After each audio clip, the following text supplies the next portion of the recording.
Hello, hello, hello, hello, hello, hello. Good evening again and welcome to this edition of the show. Our first story today will excite you and later tonight we're talking sports. They say that sports journalists are preparing to conduct a demonstration um, against the Ghana Football Association. Is that true? I don't know. Is that correct information? This is sports journalists are preparing to conduct a demonstration. So we're going to be listening to that as part of our sports story. And then we have an interesting sports angle as well. We have asked our Chinese interpreter to look at how Chinese newspapers have been reporting on the African Cup of Nations, the AFCON, currently taking place in Abidjan. And we're going to hear that in Mandarin, how they are reporting it. So that promises to be exciting as well. Also, we have heard about the treason trial and the convicts. Two court cases that we're going to give you a full report on include the treason trial, where it has been reported that ACP Agozo has been found not guilty, but others were convicted of the offense of attempting to overthrow a coup. Did they really do that? Well, we're going to get a full report from the court and also the unfortunate story. Some of the accused persons in the Major Mahama murder have been convicted of the offense. We'll hear about that as well. We've been reading in the newspapers Major Mahama's mother's gratitude to the Attorney General for actually prosecuting and getting to the bottom of this matter. It gives the family quite a bit of closure. Life can never come back, but at least it shows that they belong to a country that is responsible, that they did not just leave the event without being prosecuted. And after the prosecution, some people have been found guilty of the offense. That brings some closure to them, and it shows that they belong to a country where laws work, actually. And may Major Mahama continue to rest in eternal peace.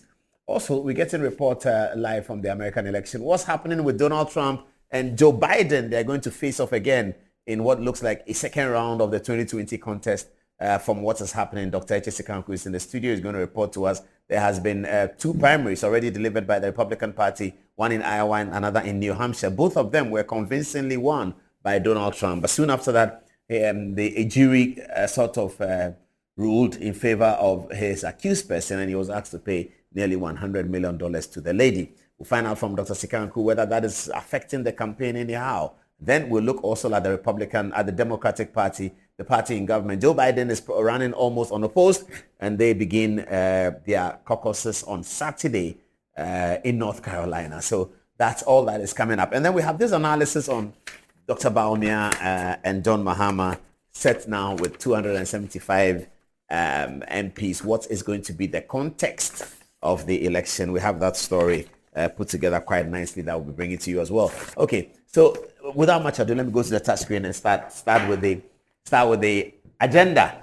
And there's 22 minutes past the top of the hour at 9 o'clock. All right, why do I have photographs of my friends here? This is a very interesting story. I do not think that the interview that was conducted was intended to bring out this information. Now, the presidential candidate of the new force, Nana Kwame Bediako, here on our screen, attended an interview at TV3 with our friend Captain Smart. And so you can understand the context of the interview. This is a platform that largely promotes the opposition philosophy, which is okay. And Captain Smart is largely thought to be critical of the government, which is also okay. Nana Kwame Bediako appears there. Now he's running like he's running like sort of independent movement of sorts. Often, it is looked at by political PR people, and I have to ask Dr. Eche Sikanku about this. When there's an election and people are running as independent, it appears that they are running with the opposition. They are running against the government, and it should appear that they're running also against the opposition. But when that happens, it looks like they are running with the opposition somehow. So Nana Kwame Bediako seems to be finding good officers or better officers with opposition media, or media that is aligned to the opposition, than media that is aligned or thought to be aligned to government, because he's running not against the opposition but against government, as it were. So he appears, Nana Kwame Bediako then appears on Captain Smart's show on TV3, and he's being questioned, okay? He's being questioned. And then he's questioned about this lady, the Belgian lady, who came in. If those of you are just hearing the story for the first time, this is a Belgian lady. She was working in Ghana. As it turned out, she had worked at GH1 before, sort of stinks at GH1, and she's been working around, and she was began to conduct PR communications for the new force even before the new force was unveiled. She began to conduct communication for the new force. She seemed to be quite adept at her work. She seemed to be doing her work okay. And then one day, issues about her citizenship came up in question. She was questioned about, are you Ghanaian? No. I mean, what's the point of you, a foreigner, as you look, communicating for a political party that's looking to win power in Ghana? What's the point? And then the question became legal, and she was arrested by the police on the basis that she had, not that she didn't have a work permit, that she had actually faked a work permit. The complaint was that she had said she's a student of a particular school here in Ghana, and the records show that she's not a student of the school at all. On the basis of that, her citizenship or work permit was heavily questioned. And then she was released on bail. The action was refiled, and then the decision was taken by the immigration that they have made a substantive finding about her citizenship, and therefore they'll deport her according to the law. It is her right to challenge that directive and that decision by the Director of Immigration, who has the power to do so and to deport anyone if the person is found to have incompetent documentation to work or remain in Ghana. If you have that kind of documentation that is incompetent, then the Director of Immigration has the power under the law to deport you. So the Director of Immigration exercised his authority rather than prosecuting her in court for an offense, exercised authority and ordered her deportation, and she was duly deported to Belgium.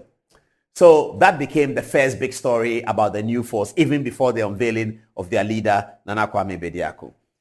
Now, after this, the mask was unveiled of Nana Kwame Bediako's face, and everyone knew that it was him. There was wide suspicion and speculation that it would be him, but now it was certain that Nana Kwame Bediako was leading the news force. So Nana Kwame Bediako then engages in a series of interviews. He appears on CTTV with Bernard Ablay. I watched that interview. I enjoyed it terribly. And then he's on Joy FM. I listened to that as well. Then he shows up on TV3, and you know, Captain Smart is about a third or fourth person interview. So he's trying to build up more content about Nana Kwame Bediako, which is useful, isn't it? So then Captain Smart asked him, where did you find Madam X? And then Nana Kwame Bediako, I don't know whether he was not alive to the political context of the answer that he was going to give, but he was being truthful. And he said to Captain Smart that it was Sammy Okudzeto Ablakwa who introduced me to the lady. Immediately all the political antenna went up. Everybody's political antenna said, hey, wait a minute, what's going on here? I was just enjoying it. He said, then Captain Smart was also taken aback a little bit. So he was like, what are you saying? He said, yes. It was Sammy Okudzeto who introduced me because I went to Mepe when the flood occurred. And you know, that's Okudzeto Ablakwa's constituency. I went to Mepe, and there in Mepe, she also had been to Mepe to try and help the people, as had many Ghanaians done. And according to Nana Kwame Bediako, it was at Mepe that Sammy Okudzeto introduced the two of them. He didn't quite say that Ablakwa said he should run any business for his company, and he didn't quite say if Ablakwa knew the intentions of Nana Kwame Bediako in terms of forming a political movement to run for election 2024, and that it was within that context that he was introducing her to assist him or not. He didn't quite, Captain Smart didn't get there. Obviously, he didn't get there because the information that had come out was clearly not intended. And anyone with political antenna would have seen that something has been said which ought not to have been said. I don't find any problem with it. It's just that we have to know that there's further questions from us to Nana Kwame Bediako. So the question to Nana Kwame Bediako is that when Ablakwa introduced the lady to you, was he aware that you had a political movement coming? Had you discussed the political movement with the NDC and NDC actors like Ablakwa? Did you discuss that with them? Was he aware? Was he asking her to support your activities in that movement? Or was it just a simple introduction that the two of you can work? Ablakwa clearly knows what this lady does, and also must know that Nana Kwame Bediako is a businessman. I'm not sure whether at that particular time he was aware. I guess he was, but I don't know. That Nana Kwame Bediako was up to a political movement. By that time, the new force thing was already out. It's been out for a very long time. And so maybe he was aware. If he was aware, and the last question is the NDC working with Nana Kwame Bediako to hopefully unseat the NPP administration in December or November's election?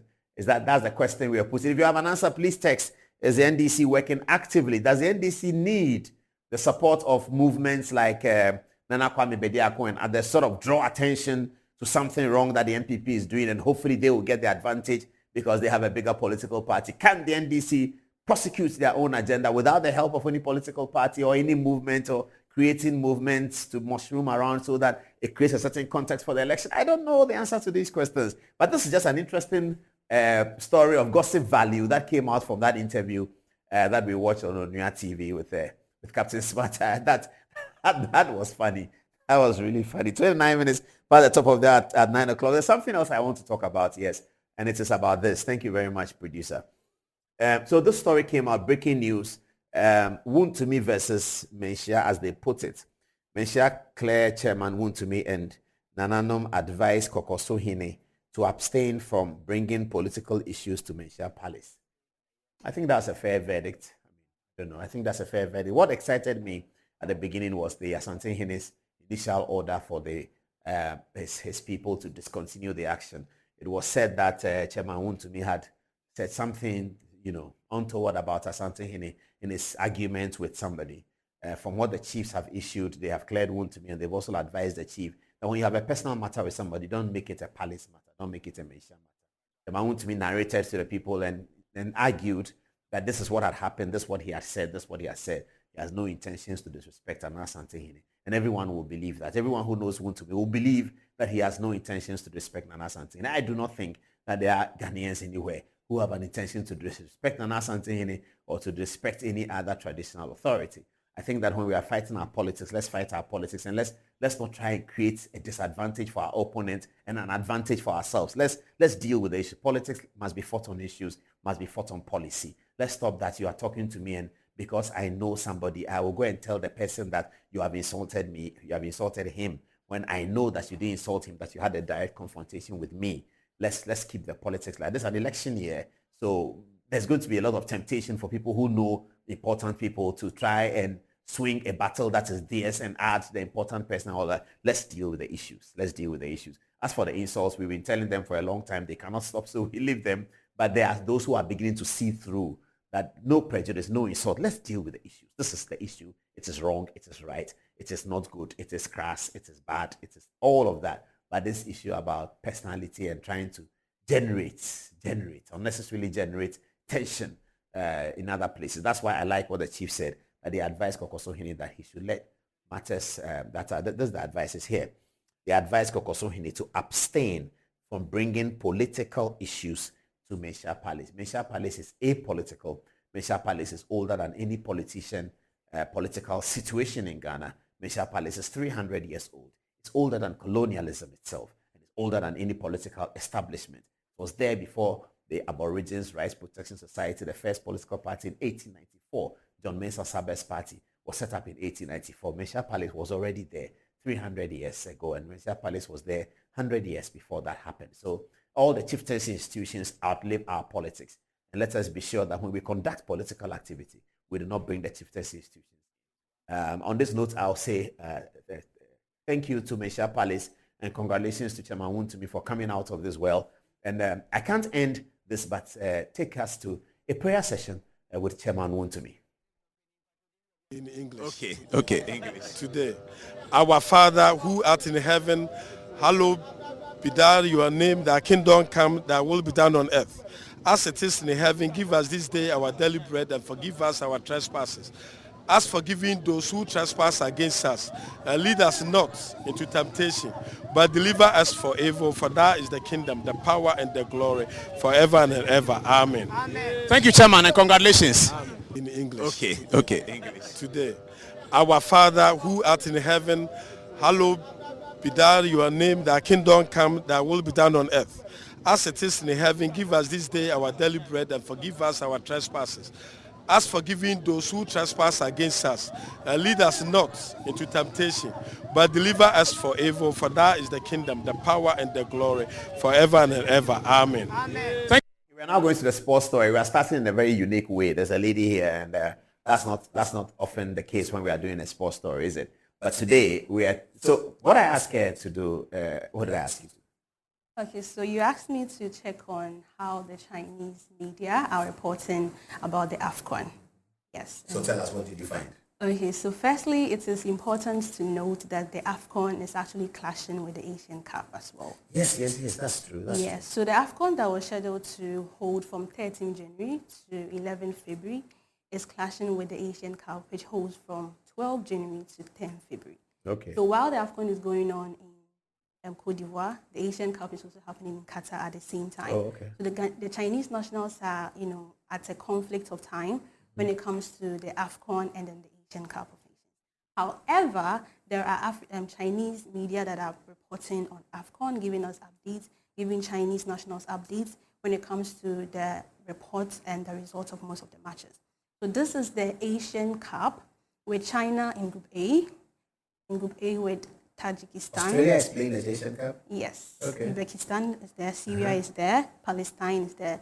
But China, which is my focus, they are in Group A with Qatar, which is the home country, with Tajikistan and Lebanon. Okay. But currently, China is out, just like Ghana is out. Oh, they were kicked out? They were kicked out as well. I see. Yes.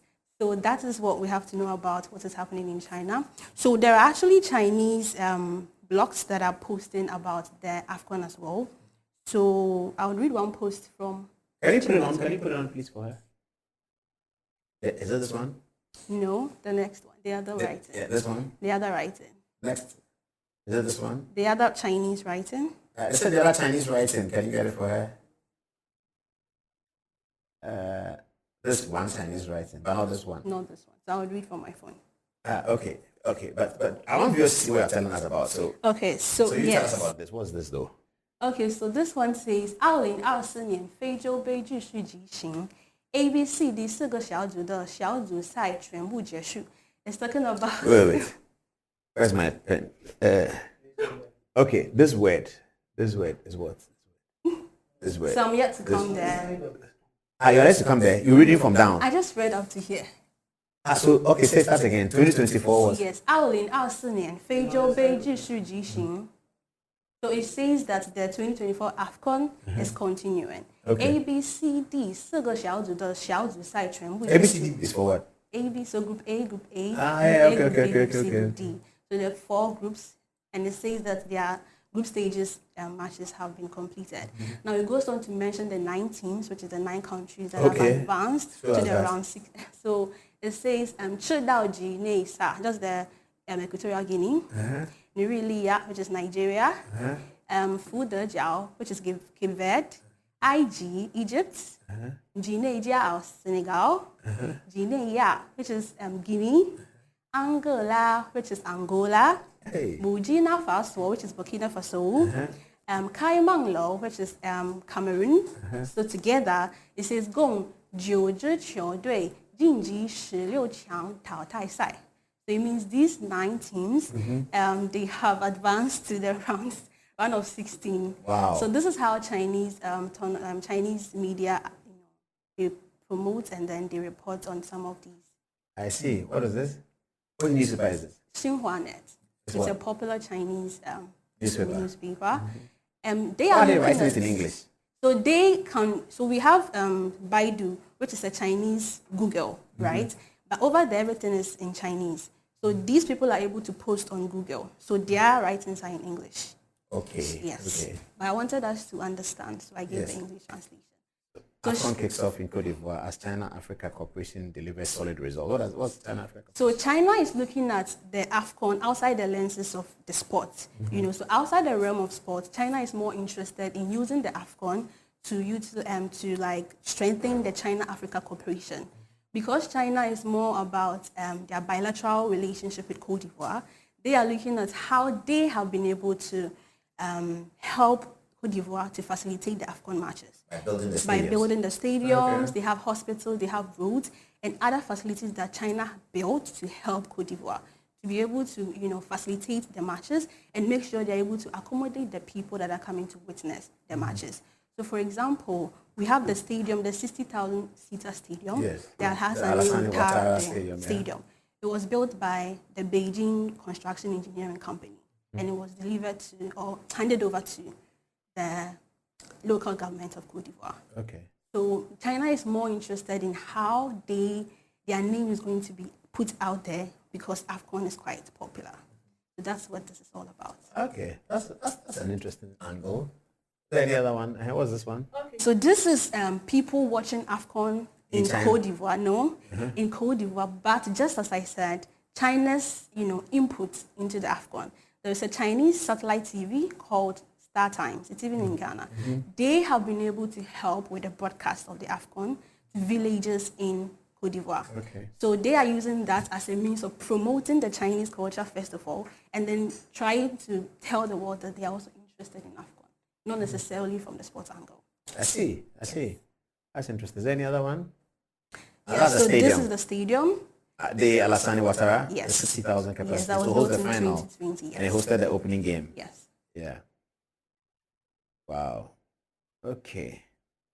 Yes, this is the other one you were looking for. Yeah, so this is talking about how the opening times, what I was trying to say, the opening times of the Asian Cup and the African Cup were really like clashing. Okay. So I will read it in Chinese. Yes, please. Okay, so 非洲杯与亚洲杯的开赛时间非常接近，这时的球迷们在观看这两场比赛时，面临着时间上的冲突。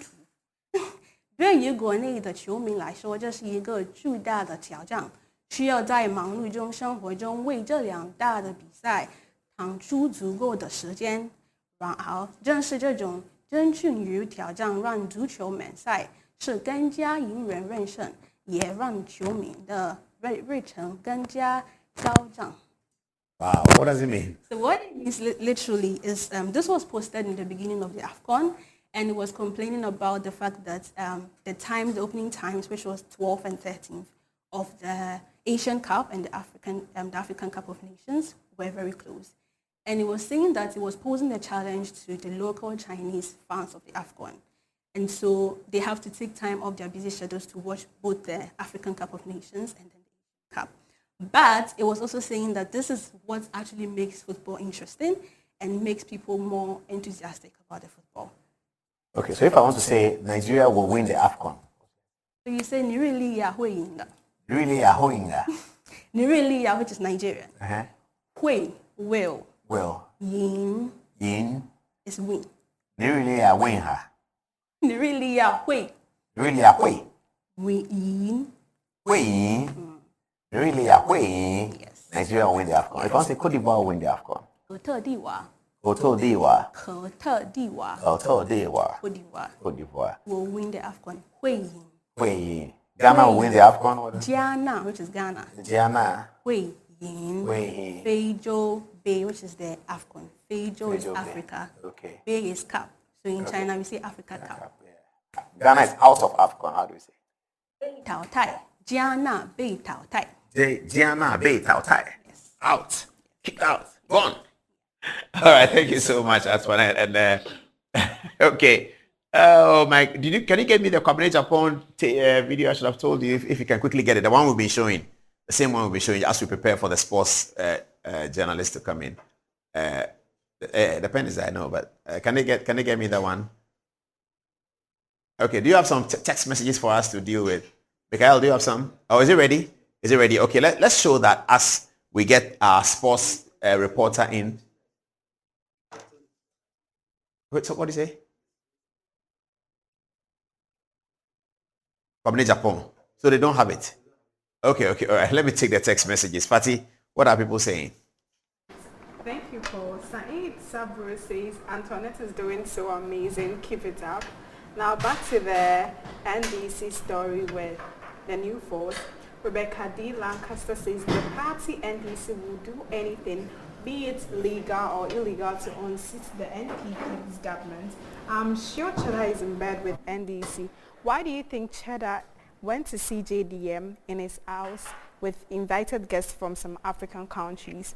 Now, Shadrach also says, of course, the NDCs will surely use Bediako for their games for power, but it will rather make them lose.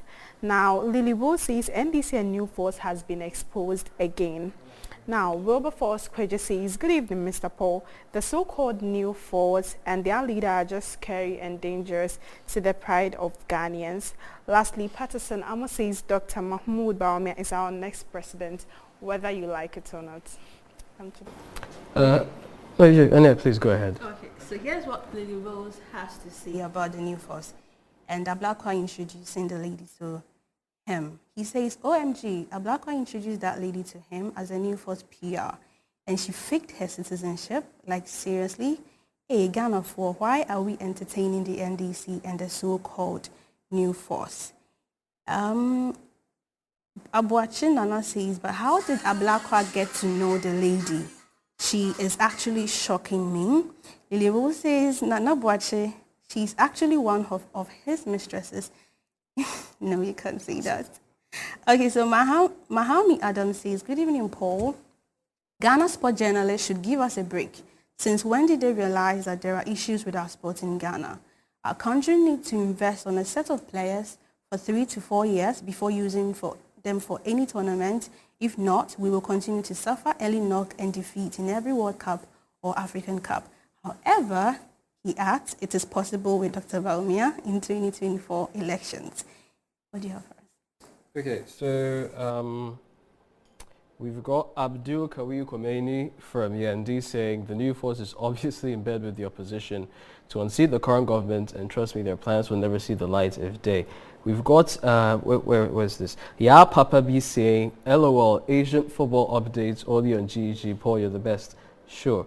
Sosu Gadu Bright on our earlier story says, I'm not politically blind, but I can tell you 10 things the NDC did which are not good, and I can tell you the same about the MPP.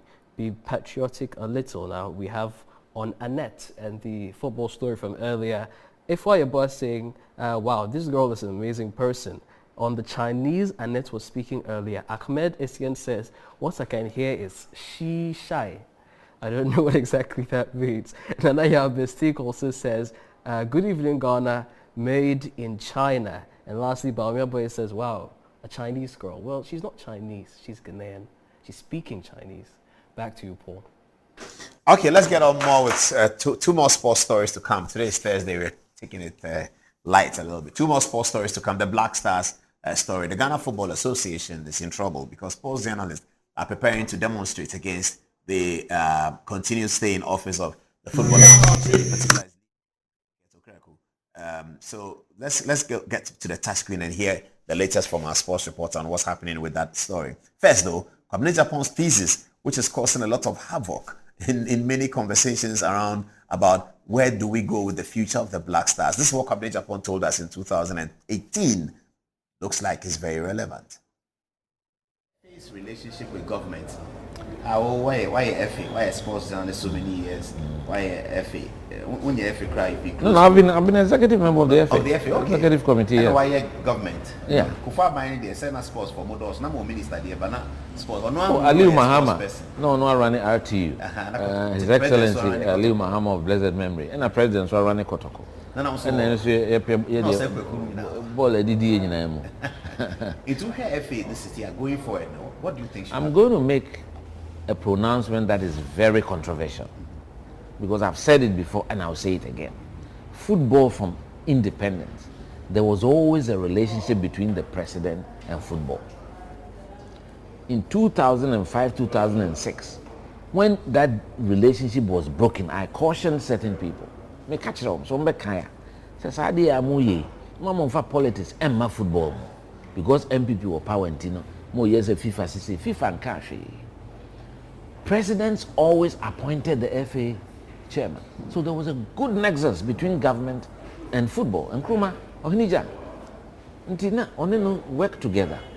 So what I'm saying, during the PNDC, NDC time, ET Mensa would nominate 2 people.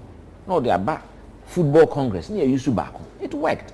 Clubs, no, so the vice chairman, Beba. We had then a 5-member management board of the FA, which was a good arrangement. Somehow, MPP by power and Kwana, say NDC phobia, said then been my question, say MPNima government don't sign nominate. Meanwhile, first we nominated President Kufuor nominated Ben Kofi. Ben Kofi no a bit elderly. I think he's passed on. Yeah. Oh, of course, Ben Kofi. And after that, Dr. Nyaho Tamaklo. It was during Nyaho's time there were some issues, and Nyaho resigned, and then President I think sent him out as an ambassador. I was of the view, say, let's go ahead and appoint another, because that was what was pertaining. FIFA had no issues with that. FIFA only comes in when there's confusion. So, but we are a sovereign country. I think we should go back to that relationship. I have. Let's not go back to we should go back to that. Appointing FA chairman. Not they always bring 2 nominees, football people, because we choose one. We choose one, and it was working. It was smooth. When it got to the NDC time, there was a lot of tension because they wanted somebody who they wanted to be comfortable, and I think that what they reserved that right.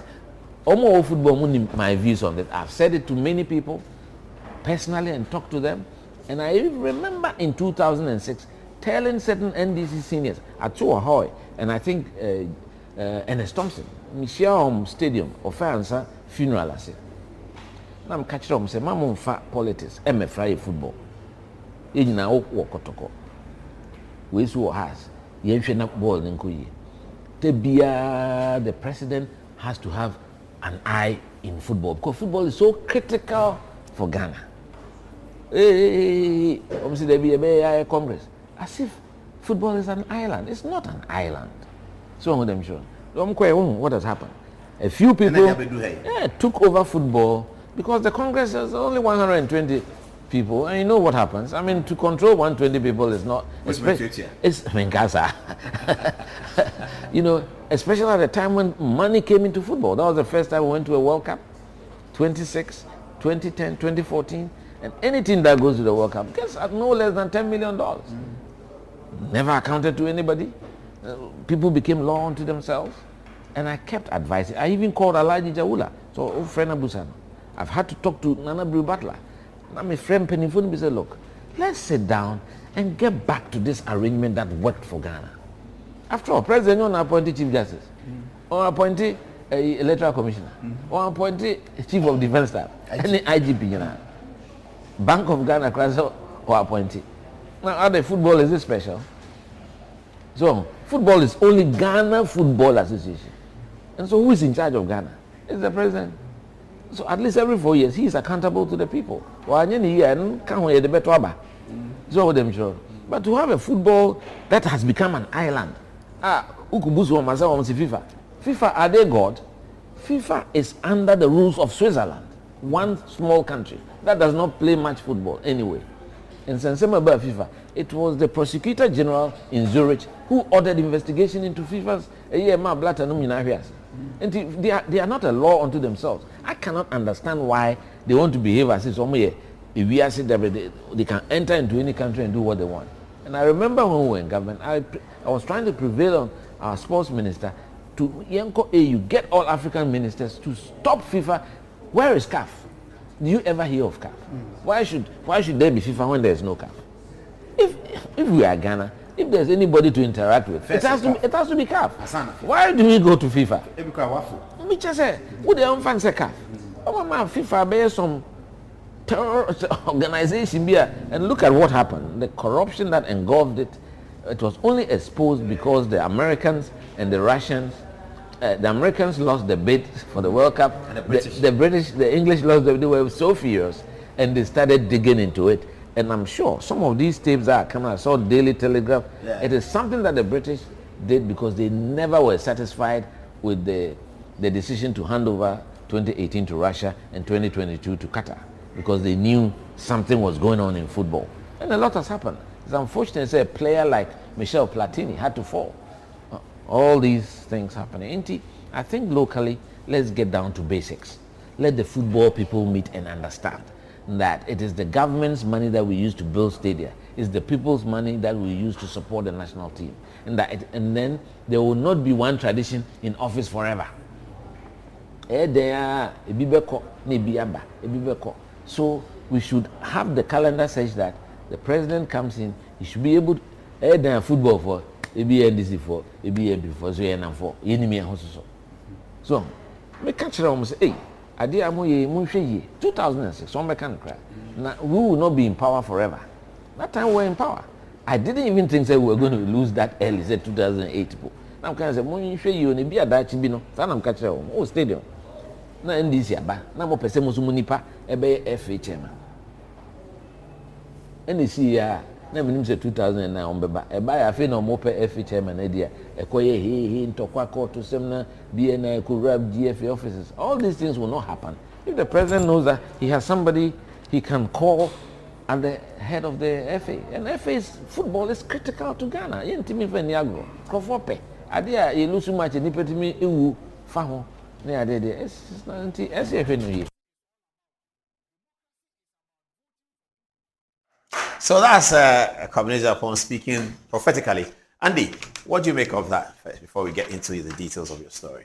Yes, so he was speaking categorically clear about,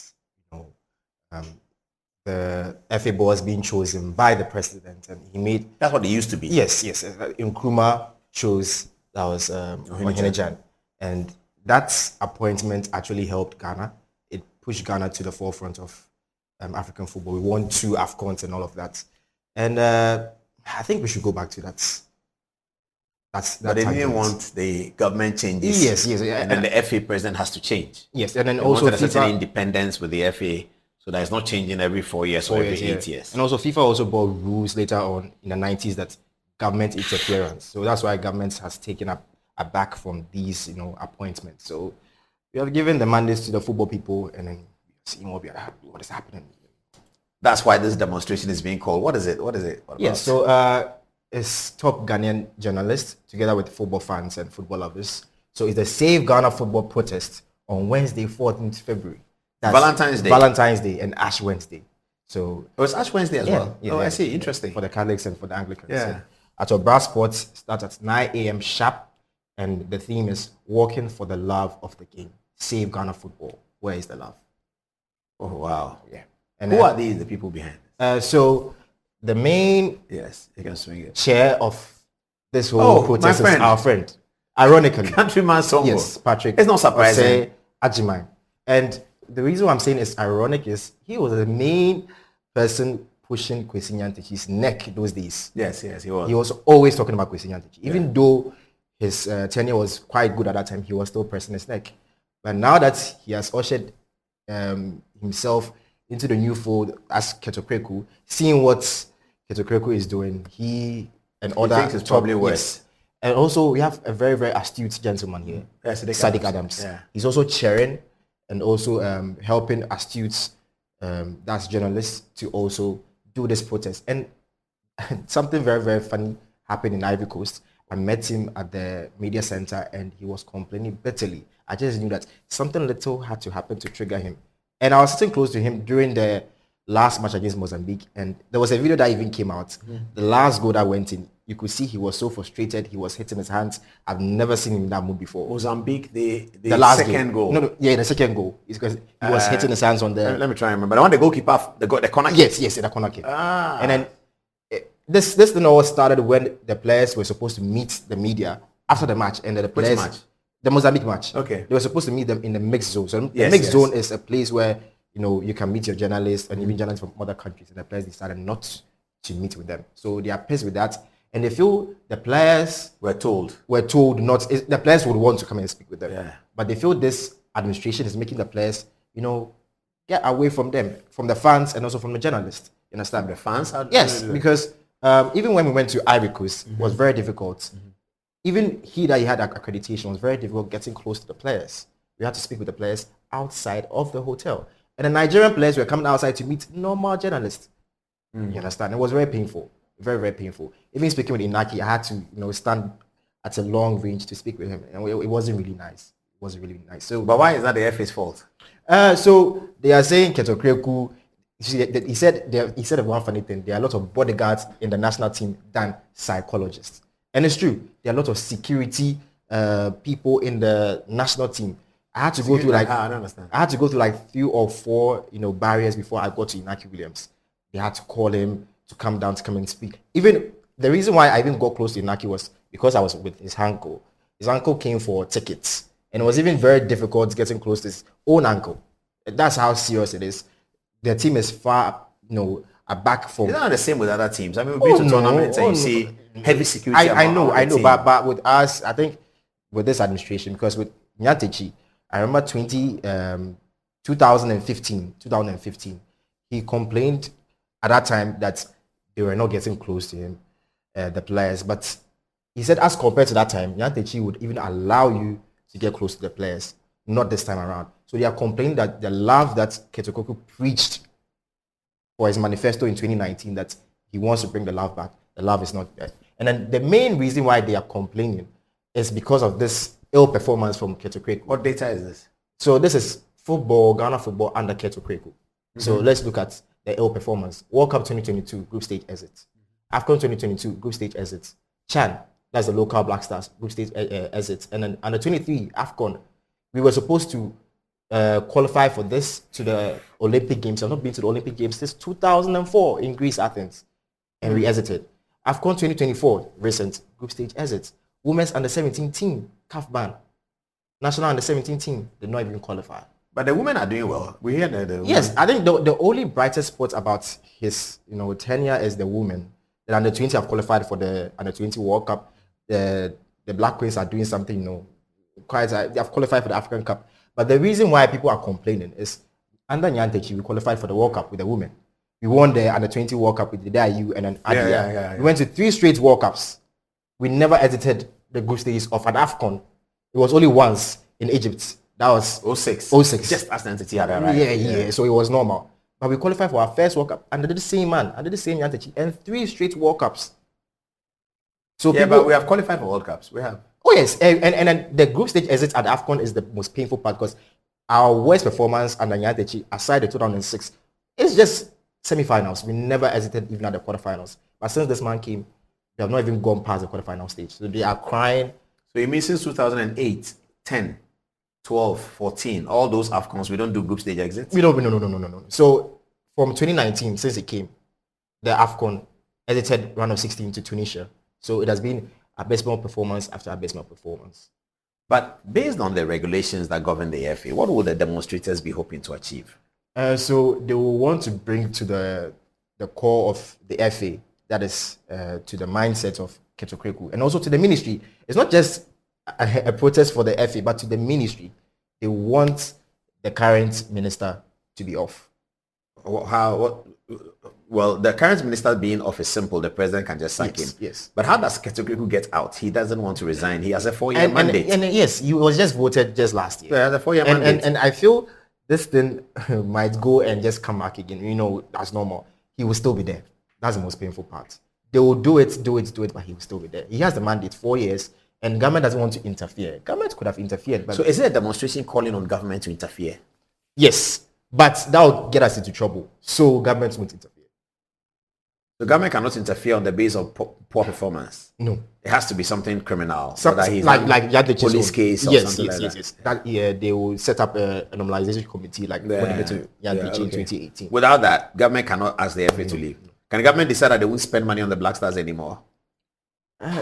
They can, but FIFA will come into it because FIFA asks government to pay. Yes, FIFA tells governments, at least FIFA brings a lot of money, but they expect that you, the parents, is supposed to at least help your kid. But if the government doesn't like the way the FA is arranged, it means the government must complain to FIFA. Yes, that this is the way the FA is. We don't want Parliament to have a role. Government has to go. We want so and so to have a role. So maybe that may be the point of the protest. To protest to government, for government to engage with FIFA. That we don't like the way the Ghana Football Association is organized. Yes, we think that maybe Parliament should have a role. We think this group should have a role. We think it's left with too few people to make all the decisions, and it doesn't work. Maybe that can be the point of the protest. Yes, I see. And let's move to our big brother here. Andre, during the week, bought an emotional video, and he was apologizing to Ghanaians and Ghanaian fans alike our poor performance in Cote d'Ivoire. And if they have the video, let them show it. Yeah. Hi everyone. These past days has been very difficult days for every Ghanaian football fan and myself. I would like to apologize for the results in the AFCON that we just exited. We know that we should have done better, that we should have brought better results to the nation.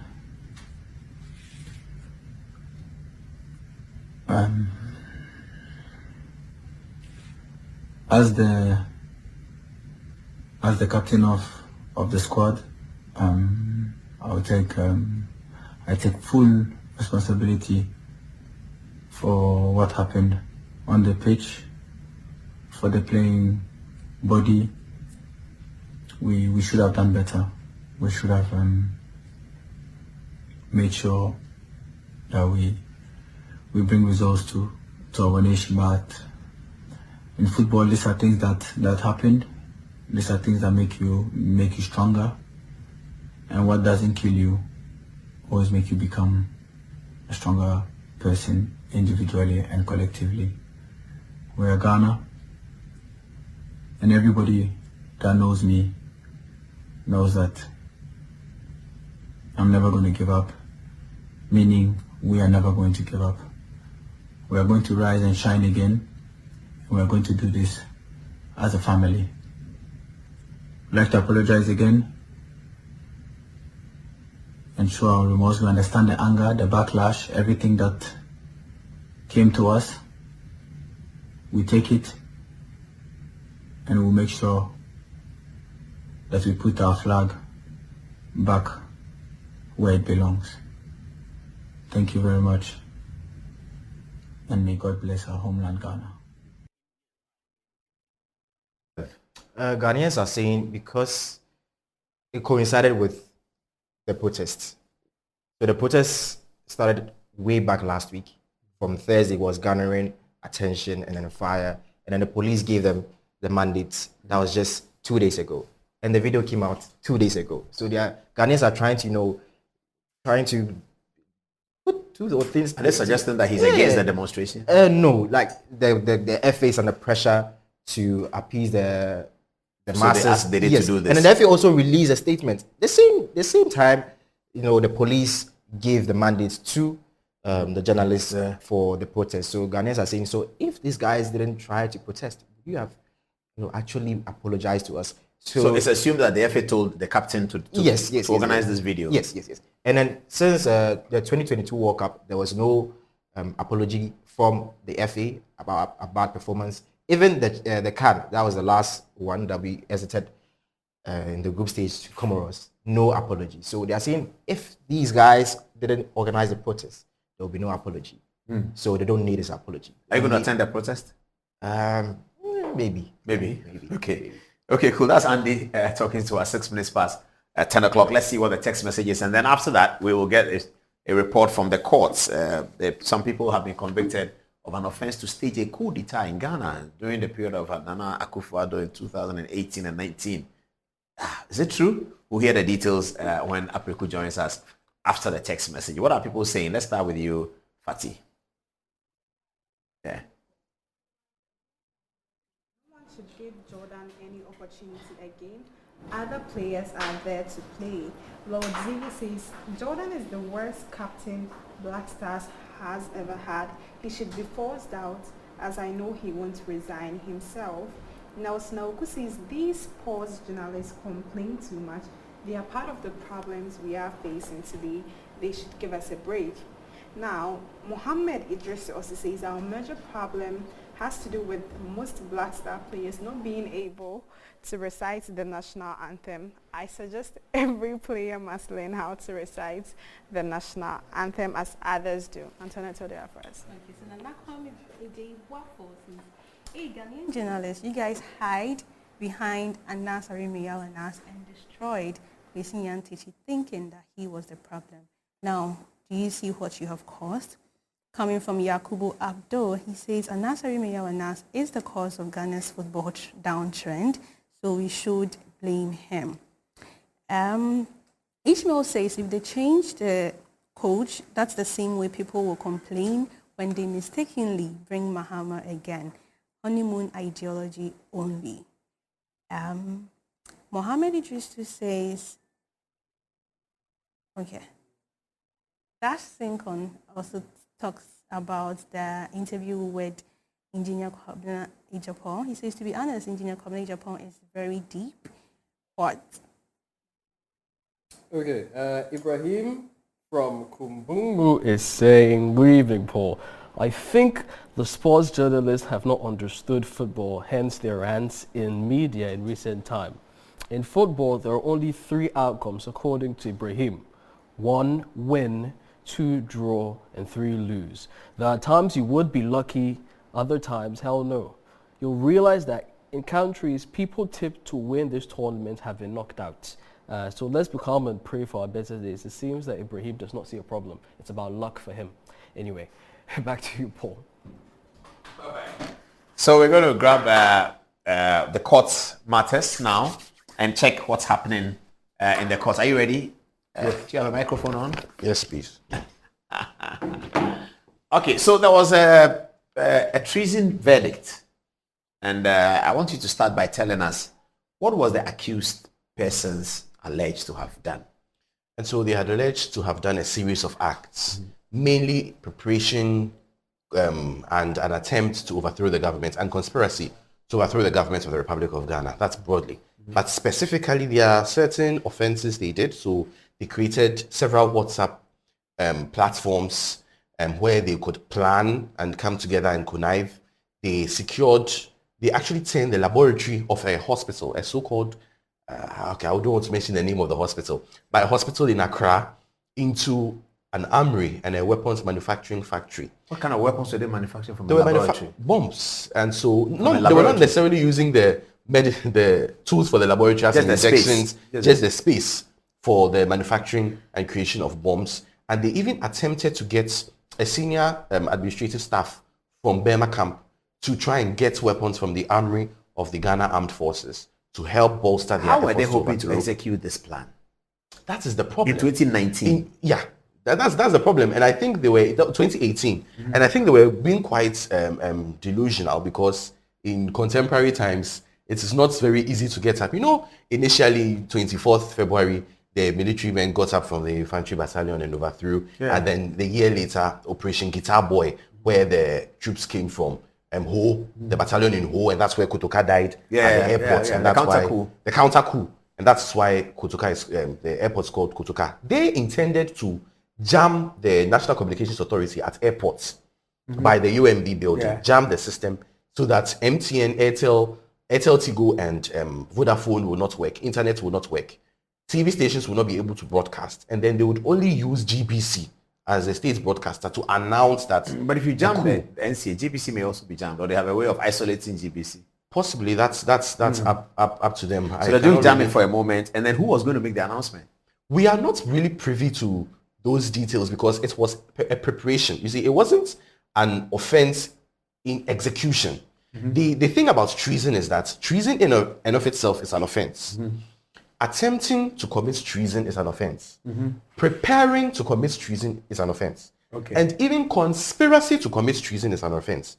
And the rationale is that treason is an offense that is so high that it's tantamount to murdering a society itself. So it's not just about taking a knife and killing somebody, but it goes to the core. You are toppling the whole society. You are toppling the whole society in and of itself. And so it is not just an attack against the government, but it is an attack against the society. And initially we heard there were jokes on social media. People were saying, oh, but I mean, how can people get up and overthrow the government? The government is just trying to create something. But upon admission of evidence in the courts, and when it became apparent and obvious that it was something that was quite serious, then we were privy to the fact that that is indeed what they had intended. So what were they discussing on the WhatsApp platform? So they were discussing several things, such as the operations for the day, securing logistics. How were they going to, say, arrest the people in power? President, speaker, vice president? What were they going to do with that? So there was an initial plan that was mooted, that they would get them at a conference or a meeting. They would then use gas to get them to sleep. At a meeting? Yeah, at a meeting. All the people in a meeting? All the people in a meeting. A meeting, like conference, international conference? Maybe they are there doing ECOWAS meeting. Get them to... Well, ECOWAS is an international thing. No, a meeting is a lot of people. If a president is at a meeting, that's a lot of people. Yeah, but you see... They would sleep. They would sleep and then... But you see, the thing is, it may sound funny. Yes. But so long as you have formed the mens rea. Yeah, I get it. No matter how ridiculous it is, if we allow... And it has happened before. During Rawlings's time, there was an attempted coup. And that attempted coup just took one person who broke out of Nsawam with one pistol. Just one pistol. And he was actually going to castle to overthrow Rawlings. So if you go to Nsawam prison today, in front of the entrance of Nsawam prison, there is a sort of It's Yeha is like this table where, because some of the prison guards were killed there. Yeah. And so it was erected in their honor to sort of honor them. It was just one pistol. It wasn't even a modern pistol. One pistol he managed to break out of Sawo and was going to topple the government. So I don't think... Ridiculous as it appears. Ridiculous as... Yes. It's still a preparation to commit treason. But even in history, Christian Borg Castle was governed by a black chief for a short period of time. Based on treason? Akwemu. Not treason per se. Akwemu. He was an Akwemu chief. Yeah. He went, they disguised themselves and they overtook Christian Borg Castle for a day. It's not something that... So that's like a mutiny? Yeah. But you see, mutiny is often if you are the one under and then you come up. Yeah. You come up. Yeah. That's what mutiny is. But this will be the same. If the Akwemu chief is not at the level of the colonial governor. But it's not under the colonial governor. Well, the colonial governor was the boss of everyone. And the boss of every chief, as it were. Oh, they were fighting him. I mean, okay, they were competitors. They were competitors. It was about war. And they only formalized colonialism in 1874. So long as. But that was what happened. And so the discussion shouldn't be about whether or not it is. Well, the plan was... You are saying that irrespective of how ridiculous the plan sounds, yes, it shouldn't suggest, therefore, that we shouldn't have proceeded on trial. Exactly. Okay. Because so long as the mens rea has been formed, you can get people to rally around. So what were the charges? I wouldn't want to go through A1, A2, A... that's too long. That's too long. So it was conspiracy to commit crime, namely high treason, contrary to sections 23 of the Criminal Offences Act and Article 3, Clause 3A of the 1992 Constitution. So we have the hierarchy of laws. We have crimes. Our primary criminal or offense creating statute is Act 29. But we have the Constitution, which also creates crimes. So we have constitutional crimes. High treason is a constitutional crime. High crime is a constitutional crime. High crime is when the Supreme Court rules on a provision of the Constitution in an attempt to enforce it, and then you sort of violate or you disobey the orders of the Supreme Court. That's high crime. What's the punishment? In imprisonment, but for the president and vice president, it's impeachment. It's a crime that could be committed by the president. Yes. When the court directs him to do something, he doesn't do it. Exactly. So remember Margaret Balfour, Nana B and Margaret Balfour against Attorney General, where former President Dramani Mahama had brought the persons, the Guantanamo Bay. Yeah, the Guantanamo Bay people into Ghana. And the Supreme Court ordered that no, they should go and follow the due processes. They brought an application against President Mahama. Yeah, Nana B and Margaret Balfour brought an application against the president. The Supreme Court actually ruled in their favor and held that a formal treaty should be executed on behalf of the Republic of Ghana, sanctioned and supervised by Parliament in order to regularize the presence stay here. So I think they left last year or last 2 years ago. And so count 2 is high treason in and of itself, contrary to Article 3 of the 1992 Constitution and Section 180 of Act 29. And then Colonel Samuel Kojo Gameli was charged with abetment of crime, namely high treason. So abetment, that is helping, aiding, and whatever, advice, whatever. So he got out?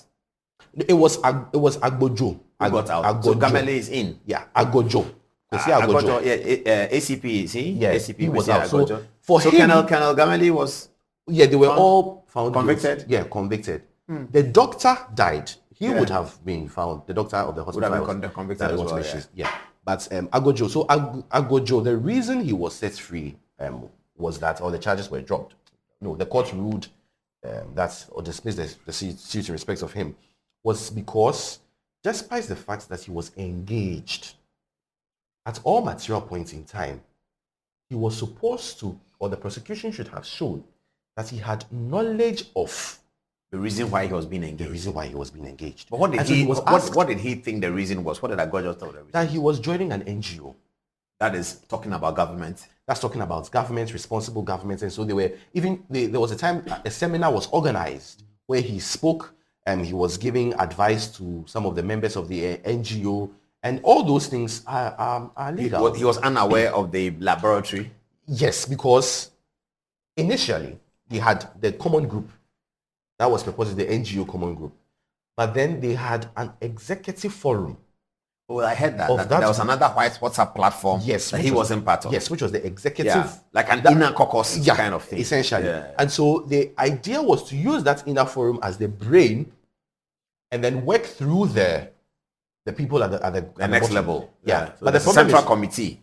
Good. But if you let that idea also go out quickly, you will be caught. You know, before Rawlings overthrew Achampong, there had been plans long before, and meetings were held in his house with his wife was present. We had an interview. We interviewed an old man who was Buzia's PN. Who talked about that? Who spoke about all those things that they had even heard that those things were going on. And even Darocha at his chambers at Adabraka. Well, yeah, he was at Adabraka, but he moved to where the National Mosque used to be, Abu Sokai, where they are constructing the Obechebi Lamte interchange. And at all times, Darocha writes that he was scared because if he goes out that under military regime, the UP people were meeting, it would have been interpreted as preparing to overthrow. Yeah. And so they did not let people people of the class of ACP Agojo know about it. The details of it. Theirs was they would mastermind it and then come in and let it out on them. Is Colonel Agamile a 7 Army colonel or he's retired? For now, I am not aware of that. They would have said retired if he was. Okay. And so this is what the Constitution says about treason, essentially. That any person who by himself, in concert with others, by any violent or other unlawful means, suspends or overthrows or abrogates this Constitution or any part of it, or attempts to do any such act, or aids and abets, commits the offense of high treason. Wow. So that is why, that's the So why was it 3 judges sitting as High Court judges? So for treason, generally, High Court, it's a judge. A single judge. But for treason, the law prescribes that 3 judges would sit. Initially, out of the revolution, it used to not necessarily be the High Court, but it used to be what we call the regional tribunals. Yeah, those tribunals. Yes, but as time went on and we entered democratic dispensation, the tribunals. Yeah, it looks like it was a vestige of dictatorial times. Yeah, absolutely. Yeah, now, the rationale for giving 3 judges the jurisdiction to hear such a matter such as treason is that it is so serious, fundamental, and crucial to the upbringing and the making of a society that it is important to have other eyes on board. Should they be unanimous in their verdict, or they can be 2-1? If it's majority, majority 2-1. Majority, it goes against you. Majority is fine. Yes. Okay. Majority. On this occasion, were they unanimous? It was unanimous. All right. It serves as it looks like the Supreme Court. When I say it looks like the Supreme Court, not that they have the jurisdiction of the Supreme Court. Okay, but an appeal from here goes to Court of Appeal. Appeal from here goes to it goes to the Supreme Court. Appeal from the treason trial goes to the Supreme Court. Okay. Appeal from treason trial goes to Supreme Court. All right. And so this is essentially what's happened, and this further the law. But the interesting thing here is that if you attempt to oppose somebody who indeed abrogates the Constitution by committing high treason, you are actually supposed to be praised. Yes. And the Supreme Court is supposed, upon application, is supposed to rule in your favor and even give you compensation, order for compensation. If you were stopping the coup makers. Yes. There's history. So we all know the case of Ekwam against PNM. Yes, correct. Where the court held that upon the overthrow of Liman, everything PNM, Kojo PNM, Kwame PNM attempted to do was tantamount, and Atuguba used the words, tantamount to erecting a defense on a dead body. I'm quoting. In this situation, what the Constitution is trying to do is, they are trying to preserve life beyond those acts or attempted acts, so that in case even there is a coup, something happens, and I try to resist. I be a Kwame PNM in future, I am supposed to be heralded as a hero and not, but that is also something. This is trying to correct what looks like an error of the Kwame PNM ruling. Possibly. Okay. I disagree with that ruling because I think technically it was right. Yeah, that's the point I was coming to. It's technically very correct. Technically, it's right. The Establishment Proclamation had established a clearly new government. Yes. If therefore you overthrow that government, you are overthrowing the government that the people of Ghana have accepted. Yes. It is treason. Yes. But you see, there's always the but you see. Yeah. The rationale and spirit behind every democratic dispensation. I hear you. We cannot say that it is justified for that spirit to be thrown away. Yeah. Just because on the basis that Ghanaians have accepted. Exactly. The other point you can make is that because it's a military rule, how do you determine whether people have truly accepted or have been cajoled into accepting by the power of the gun. Because curfew people, everywhere, military on the street. Yes, and that's civil what I always servants say. are told to go to work. That's what I always say. That so I get that when point. people attempt to use crowds as a metric, that crowds on the road as a metric to say that a coup is popular, it's very dangerous. Assuming Akufo-Addo was overthrown today, I can guarantee you people will go on the streets. That's it. Therefore, not necessarily because Akufo-Addo is a bad president, but he has people who don't like him. If Mahama is also overthrown, people will go out to. Every coup in Ghana has been celebrated, including the 2066 school. It doesn't mean that it is generally accepted. Accepted. But that's what we use. We use footage, and they say that the Malian leadership junta is very popular. It is to justify their actions. It's to justify their actions. Even Biden, if Biden was overthrown today, or if Trump was overthrown today, in those people days will go out. Hypothetically, this is a conversation you have to continue with Bello. But before we do, you asked the question as to why Australia was playing in Asia. Asian Cup. Yes, if you have the answer, I'm happy so to hear. there's history. Australia used to be part of an association of states that play football called Oceania. Oceanic or something. So Australia, New Zealand, Tonga, America, and Samoa, those people. Australia was too much of a competition for them. So on the 21st of April 2001, they played a match with a country called, an island nation called American Samoa. They scored American Samoa 31-0. The Australian team. Yes. So that was when the Australian Football Association said it's okay. Then they applied. So they want more competition. So they moved to the Asia. So they moved to Asia. They're too far from Europe. And they can't go to, but they can go to Latin America. They can go to Latin America and play Brazil and Argentina. That's proper football. That's too far. Because too far. You know, in moving from one, there's precedents, and the precedents, they always try to be close. So if you look at the next continent, South America, for instance, Guyana is in South America, but they don't play football with South America. They play football with the Caribbeans because they are nearer. Yes, but they are not cheaper. Well, with that one, I mean, I can't tell. That's a good one. That's a good one for the explanation. Let's take a break. When we come back, we will be back to tell us about the Major Mahama trial. And then Dr. Sika Ako is here to tell us the latest on the American election. And we're going to tell you how we're going to be covering the American election on Super Tuesday. This is Good Evening Ghana. It's live. We'll be right back after the break.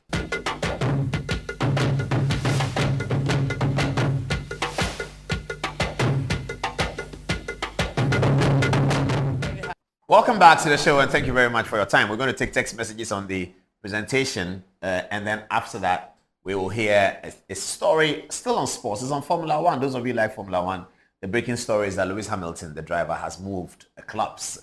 Those of us in football, that's what we'll say. He's moved clubs. But we'll hear about the details on that one from Nisaki very soon. As Fatih, what message do you have for us? Junior from Kintampo says, fantastic analysis on this legal issue. Keep up the good work. So D.E. Brian Tutu says, point of correction, Apreku. Colonel Gameli was acquainted and discharged of all the charges. Yes, he was. Yes, he was. I'm getting that text as well. And Ramatu Abubakar says, best show in the whole world. God bless Apostle Paul. And lastly, coming from Giz Media Policies, the government should abolish their so-called GFA and bring back the entire sports disciples to the youth and sports ministry, period. Antoinette. Yes, so Lawyer Priku is collecting his numbers. Shadrach says Lawyer Priku is very great. Well, Max V says, Apostle Paul, can you imagine Mahama was making mockery of the whole world when the photos were Wow, a guy was on Cable Mine, supposedly carrying a pistol, was arrested for attempting to kill Mahama, who happened to be present in that church. Naro says, the people found guilty have been sentenced to death. However, ain't the government supposed to compensate those who were exonerated? Safiano Adam says, good evening, Paul. That's on the sports. These are the only way to salvage Ghana's dead football. The first is to sack Keto Kriku, do a house cleansing of the entire GFA, attract a FIFA ban, and use the period of the ban to restructure. Anyway, greetings to the Upper East Regional NADMO Director, Jerry Kasimani. And lastly, Nana Anafi Sechima says, the GFA have a lot of criminal issues. This GFA paid 100,000 USD to the executive committee and the management committee after the World Cup and instructed them to pay back 20,000 USD into a given account. Mr. Paul, this is criminal and can be used against them. They are having issues with Mr. Gusa. He told them to send back his 20,000 USD, which they did. Where do you guys get these messages from? Now, Kajuru Chamba has an update for Paul. Man U 3, Wolves 3 for 4 now. 4 now. 4 now. Okay. Yes, on the message. Man U actually ended the match 4-3. Anyway. You said 4-3? Yeah, 4-3. Yeah, it's crazy. Man U for you. Anyway, Sir Bright watching us from Tantra Hill says, Paul, on the coup story, they actually manufactured hydrogen bombs that would get them comatose and tried it at the Teshi range of the Ghana Armed Forces. I think you should get the AG to speak to this matter. I've heard him on Oman FM speaking to it. Sir Bright, hydrogen bombs are nuclear weapons. I don't think Ghana is nuclear competent yet. Anyway, Onasis from Techiman also has the correction on Colonel Ngameli not being convicted. Back to you, Paul, if you're ready. Okay, I just look at the Manchester United score. I just can't believe it. 3-0 and then it ended 4-3. Okay. Now let's go and listen to why Lewis Hamilton is changing clubs and what effect that's having on Formula One. Nisaki, good evening. So this is not Lewis Hamilton? No, this is Michael Andretti. Michael Andretti. Okay, who is he? He's the son of the only recorded Formula One champion from America. His father is called Mario Andretti. They have a very, very big name in motorsports. Okay. And they've been trying to get an 11th team onto the Formula One grid. 11th team means what? There are 10 teams on the grid. Okay. And they've been trying to get an 11th team, a proper American team, onto the grid. They have a racing history pedigree. They're very, very good in other racing series. And but when you say there are 10, who approves the 10? How is an 11 coming in? Who approves it? How does it work? So there's Formula One management, which is the commercial rights holder of the series. Mm-hmm. They approve who can enter into Formula One and who cannot enter into Formula One. They approve a car, or they approve individuals, or they approve a team that is car and human beings. What do they approve? They approve teams. The teams have a car. The teams run 2 cars. Oh, each team runs 2 cars? Each team runs 2 cars. So what are the cars on the grid? So there's Mercedes, there's Ferrari, there's Red Bull, there's... Red Bull is not a car, by the way. Red Bull is a car. Red Bull is a drink. The energy drinks, yes, they have a Formula One team. They actually created their own car. Yes. Which doesn't have to be on the common brand like Mercedes has other cars. No. You can do that. That's Formula One. So you can create a car called Ghana. Because Red Bull, I can't go and buy a Red Bull car on the showroom. I can buy a Mercedes car. Not at the moment. But currently they are working on developing their own engines and their own powertrains to sell to other engine. Okay, but are selling spare parts. Okay, so you're saying that they are in the automobile industry. It doesn't have to be producing a complete car. They produce a complete car, but it's in only for Formula One. Only for Formula One. Only racing. Only racing. So that's what I'm saying. We can produce a car called Ghana. Well, technically, yes. Yeah. Okay. All right. Okay.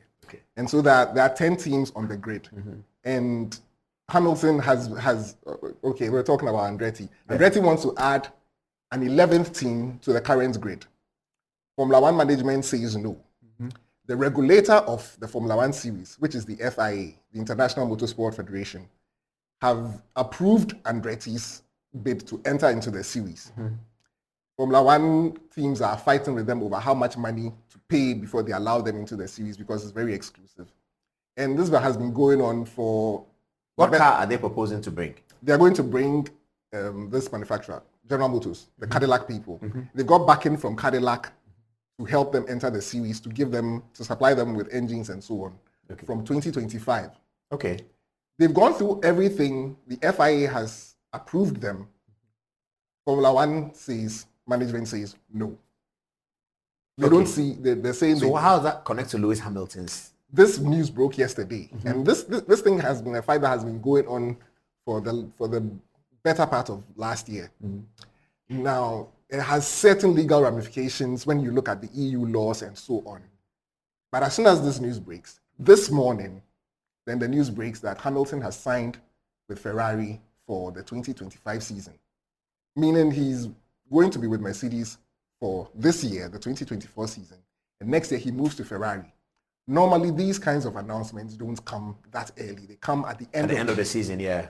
But in my analysis, it's probably a way of deflecting the damage that this thing is going to cause, because these guys are an American team and they have... Or the damage that the failure, how do I put it? The refusal of Formula One to get them in spite of the preparation they've done. Yes. The Formula One people don't want that leading the story about Grand Prix. No, they don't want to change the story. Exactly. And that's what this Hamilton thing is intended to do. That's what I suspect. Has that been successful? To a very large extent. So nobody's talking. I don't do a lot of Formula One, so I don't know anything about this. I know though that Lewis Hamilton is moving. So it's been successful, I think. It's buried the story for the moment. Maybe it will come back to bite them in a little bit, because I don't think these guys are going to go away that quietly. Yeah. They've raised over $1.5 billion in funding and so on. They have. Can they do their own Formula One? They can't. Can they start another one? They have what they call IndyCar in the US, which runs similar. A bit similar, but the specifications are different. It's very, very rigorous with the way they follow the regulations and so on in motorsports. Okay. These guys have been successful in all the other motorsport disciplines. They want to get into Formula One. Formula One says no. Is Formula One more of an European concept rather than an American? More or less. Okay. It's largely European focused. I see. So what's their potential next steps for the Andretti family? They might take Formula One management to court. I see. And check whether there are anti-competitive laws and so on. Look into these issues and to see whether they can force Formula One management to give them a spot on the grid. When is the next Grand Prix? It's in about a month. I think on the 2nd of March in Bahrain. Oh, Bahrain. Okay. Yeah. All right. What else do you have? So there's Lewis Hamilton now. There's Lewis Hamilton. Okay. When news of this broke, it skyrocketed Ferrari's earnings on the stock market, and it has given them an additional $7 billion in stocks. People are buying. Yeah. Because they think the shares are going to go up. Because Hamilton is moving there. Yeah. And so how do the shares go? People are going to order more Ferraris for themselves. People are just going to buy more shares for the team, buy Ferrari shares for the team, for the racing team, for the cars, because people expect that if Hamilton is there and he's performing well, the share value will go up. Exactly. Yeah. And so if you buy it now at $25, it may go up to $95 a share. You can sell and make money. So that's interesting. This one here was from the Instagram account of Felipe Massa. Felipe Massa is the guy that Hamilton beat to his first world title in 2008. And over the last several months, he's been making a lot of noise about, there was something that happened that's called Crashgate, where the Renault team in 2008 ordered one of their drivers to crash deliberately in order for Fernando Alonso, their driver at the time, to be able to make a pit stop to change tires and take the lead in the race. So who crashed deliberately? So Alonso's teammate, he crashed. How does that help Alonso? When you crash, they bring out the safety car. Yeah. But because the team had made Alonso change his tires before the crash, he didn't have to go into the pits to change his tires again. Yeah. So he took the lead of the race and he won. Against who? The one who crashed? Against the other 19 drivers on the grid. Yeah, I don't get it. So if Alonso's teammate crashes, Alonso is riding, so he continues. What happens? His teammate crashes, but he's going to change his tires. The person who was ahead of Alonso at the time took the opportunity to go and change his tires during the crash. Because of the crash, when they crash, or when everyone stops, everyone follows. There's a car that comes onto the track, and everybody follows the track. The track moves the car moves at a particular speed, and so everybody follows the car at that speed until all the issues that have to be cleared up. This race again. The race again. So sort of, if you are third when the crash comes, you remain third, something like that. If you're third when the crash comes, you may or may not remain third, depending on how quickly they call the car out and they raise the alarms and all of that. They're called yellow and red flags and so on. So go on. So when this car crashed, then what happened? When he crashed, because Alonso had changed his tires already, he didn't have to go under the safety car. That's an advantage for him. Exactly. So he took the lead of the race. It was for the team. It wasn't because of, it was for the Renault team. Yeah. So he took the advantage, took the lead of the race, and he won the race. Why did he win? Other people had to go and change tires? Other people had to change tires. And the Ferrari driver, Felipe Massa, who was leading the race at the time, went to change his tires. Meanwhile, this guy had changed his tires not too long I get before. it, yes. So he was gone. So whilst they are changing, Massa is Alonso is going. But that would happen anyway. If he's changed his tires already and it's time to change your tires, you go to change your tires. And he's still going. Yes, but it depends on how you use the tires. The tires you don't have a stipulated time within which to change your tires. So It depends on usage. It depends on usage and how worn your tires are. So some will change fewer times, some will change more. Some will change fewer times. Some will use their tires over a longer period depending on how they drive and how they chop into the tire itself. So Felipe Massa goes into the pits, and then Ferrari made a mistake when they were fueling his car. They forgot to take the hose out, and he drove out with the fuel hose attached. And then it started spilling fuel and so on, so they had to stop it and then bring him back, take the fuel thing out. So he lost the race. Hamilton came second or so. The following year, the news came out that the guy who had crashed, his teammate, Nelson Piquet Jr., it was organized. But it was on the quiet. When they finally came out, they started making noise about it, but because they had already issued the championship, they let it stay that way. Okay, so why is he posting this? Is he relating this to that? What does he say? Last year, they uncovered more evidence that the regulators knew about the incident and should have cancelled the race and didn't cancel it. So he's challenging the results of the 2008 World Championship, which Hamilton won by 1 point. Wow. Against him. Okay. So but was that an advantage for Hamilton? This Alonso tire change, was that an advantage for him? Not or because it's a league table, because he lost in that race. Exactly. If he had participated and come second or third, he probably would have won the championship at the end of the league table. Exactly. Okay. So he's asking for a cancellation of that event. Okay. Which would cancel all the points. And then he would lead Hamilton. And he would win the championship. I see. That's a good challenge. Is he suing? He's suing. Okay. And he's spoken with Formula One management about it. They basically haven't gotten back to him. And nobody really thinks it's going to stand. Not after what happened with him and Lewis and Verstappen at the end of the 2021 season. Okay, so what is with Hamilton going to Ferrari that he's posting? Well, when the news broke out, he just posted this on his Instagram story, and he just wrote, cool. Is he Ferrari? He was driving for Ferrari when he was on the grid, but he's no longer racing. He's no longer driving. Okay, I see. So he is suing against Hamilton. No, he's suing. Yeah, I get it, but the suit really is directed at taking the title away from Hamilton. And then Ferrari goes for Hamilton. That's really the point he's making. Well, yes. Okay, so what's this one? So this is from a 2020 race where Hamilton won the race, but he was pictured standing beside a Ferrari. Ah, I see. And then, but this is him on Mercedes, isn't it? This is him. Mercedes just posted this on their social media accounts. I think it was yesterday or today or something. And more or less he's like saying bye to them. Oh, that's why he has. Okay. And then here's him from, I think, 2018 looking into Sebastian Vettel's Ferrari. Oh, I see that he had eyed Ferrari for a while. That's an interesting. He was interviewed, I think, was last year, and he was asked whether he had intentions of going to Ferrari. There was a lot of news about this impending Ferrari move sometime middle of last year. The rumors just wouldn't go away. And he hadn't re-signed with Mercedes at the time. So there was a whole lot of speculation. Then finally, it came out. He signed with Mercedes very, very late, but he signed a 2-year deal with them. The reason why this is making waves is because everybody expected that he would end his career with Mercedes, or he would at least see out the 2-year period of his contract. Apparently, the reason it had delayed was because he wanted certain clauses in the contract, and the negotiations took a bit of time. Okay. So he had a break clause included in it. So instead of doing a full 2-year contract, he had a 1+1. Okay. Yeah. And he has exercised that one, and moved effectively to Ferrari for next season. I see. Okay. That's a good one. We'll keep an eye on it. I said the next Grand Prix is when? I think it's on the 2nd of March. But that one is going to drive a Mercedes. Yes, he's driving Mercedes for this year. Okay.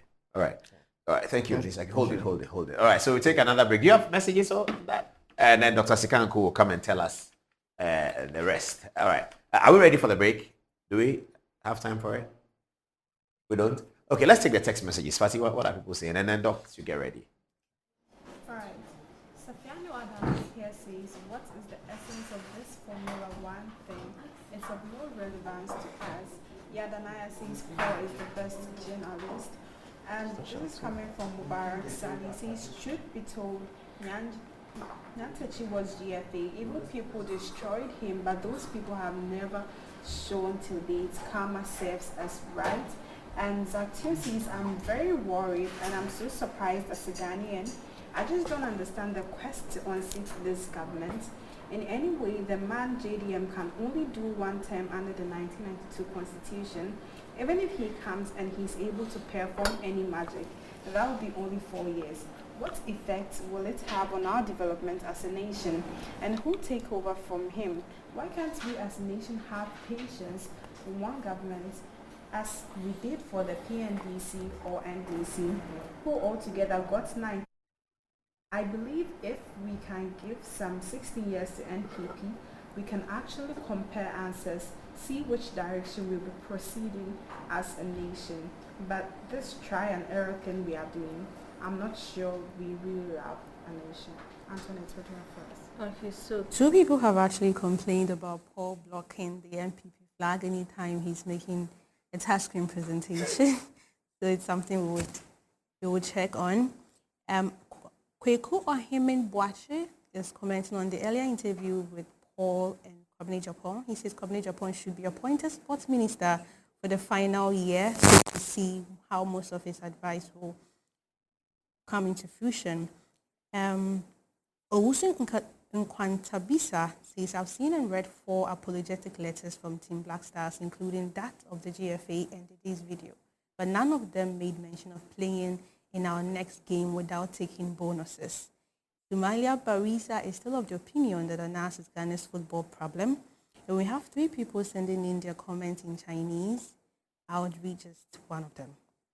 晚上好，保罗，我相信 Black Star 需要解散整个技术团队. So he's saying that he believes that the Black Stars should disband the technical team. I don't know who they should do it for. And then Lord Ziggy believes that the Deyayu's apology in the video is just a window dressing. And lastly, Alisa Sisinuru Bamba says, good evening, Paul, and your good team. Thank you for the wonderful program. Thank you for tuning in as well. And I think you mentioned somebody talking about Kwabena Japan being GFA president. Somebody has a different view. Dizoba Martin is the person. He says he wants you, Paul, to be made the GFA president. I don't know why the person is suggesting that anyway. We also have Dash Tinko asking, how can the Black Stars disband the entire technical team? Now, we've got on earlier NDC politics, Nana Ekwama Boateng saying the NDC will oppose everything the EC proposed. I'm not surprised at their belligerent posture. Was it not the NDC that in July 2016 sought to implement voting in November? NDC never again. Anyway, special greetings to Honorable Brian Champong. And on voting in November, we have an interesting question from Shadrach Imbelam, and he asks, December or November election? Mr. Paul, which month do you think is best for us? Anyway, back to you. We'll discuss that on Tuesday. It's part of the points that we are researching into. We'll discuss the Electoral Commission proposals and reforms on Tuesday as we are looking into that. No, let me take Dr. Echesikanku before I take the break. Sorry. Prof, who is winning in the American election? Who is winning? Well, on the Republican side, it looks like Donald Trump is winning. What happened in Iowa? For now. Well, so in Iowa, that's where they began the Republican presidential primary. It's always the first state to go. And they went earlier on, and Donald Trump won big. I mean, there was a lot of uncertainty around it because of the felony charges, the criminal charges, the civil cases that were going on against Trump, and the challenge he was having from Nikki Haley, Ron DeSantis, and other people. So there was a bit of uncertainty. Can he do it? Will he do it? He won big in Iowa. Okay. Then what happened next? And then from Iowa, they moved on to New Hampshire. That is the second state in the primary calendar because, you know, they go from state to state and give everybody the chance to vote. So in New Hampshire, the permutations were that is a state that has an open primary. It means that you don't necessarily need to be a Republican for you to vote over there. It's very open as far as you register before. So they felt that might give Nikki Haley and the other challengers a chance to come in. And it's typically a state that goes opposite what the Iowans do. Okay. So people were saying that, well, maybe Nikki Haley or Ron DeSantis do have the chance over there. Well, they went to New Hampshire and Donald Trump won there again. And so, and it's quite historical because since 1976, no primary candidate has won both states. Iowa and New Hampshire. Iowa and you New win Hampshire. Iowa, you will lose. Sometimes, yeah, it changes. I think it happened to Barack Obama. He won Iowa and lost New Hampshire to Hillary Clinton. That's correct. Ah, I see. That's true. That's true. That's true. And even when you look at George Bush, the same thing happened to him. When you look at what do you call it? Even the Joe Biden. Yeah. He lost Iowa. In fact, lost New Hampshire, and then won South Carolina before.